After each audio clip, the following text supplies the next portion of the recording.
Bonjour à tous, bienvenue dans ce cours. Nous allons continuer sur le test unitaire.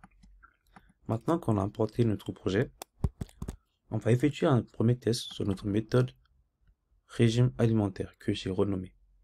Donc on va retenir dans notre test unitaire.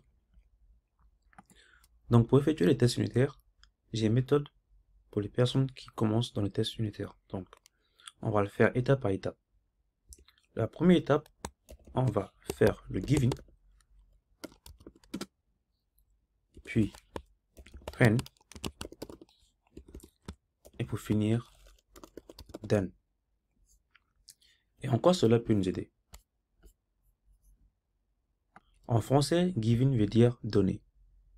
When veut dire lorsque et then ensuite.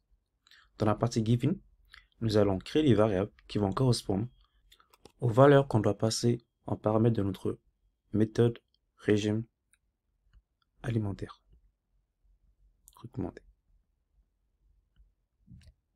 Mais avant tout, on va nommer notre méthode pour qu'il puisse correspondre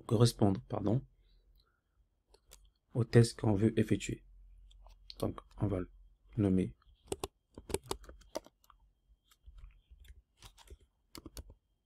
return true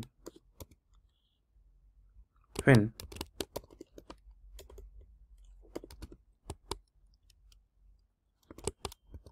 régime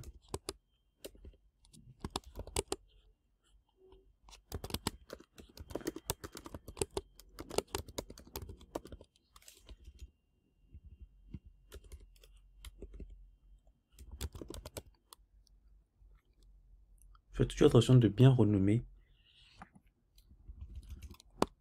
les noms de votre méthode pour bien comprendre le sens. Donc nous allons créer deux variables double.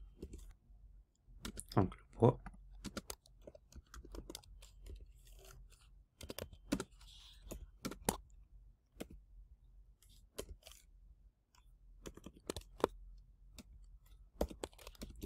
puis la taille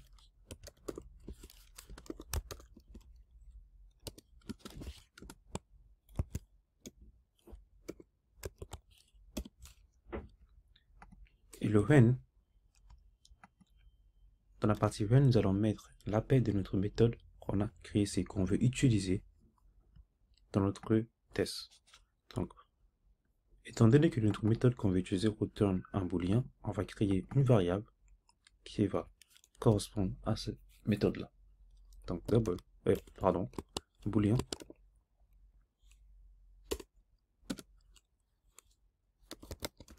On va le recommander. Qui va être égal et l'appel de notre méthode régime alimentaire. Et étant donné qu'il prend en argument deux valeurs, nous allons mettre les variables qu'on a créées, poids et taille. Et ensuite, dans la partie then, on va utiliser les méthodes que JUnit propose. Donc, assert true. On va utiliser la première méthode assert true. Assert true. Donc, on va mettre en paramètre uniquement notre variable recommandée. On va compiler notre programme et voir si notre test est passé. Donc, comme vous voyez, test est passé. Dans le prochain cours, nous allons vérifier le cas contraire. Donc, à bientôt.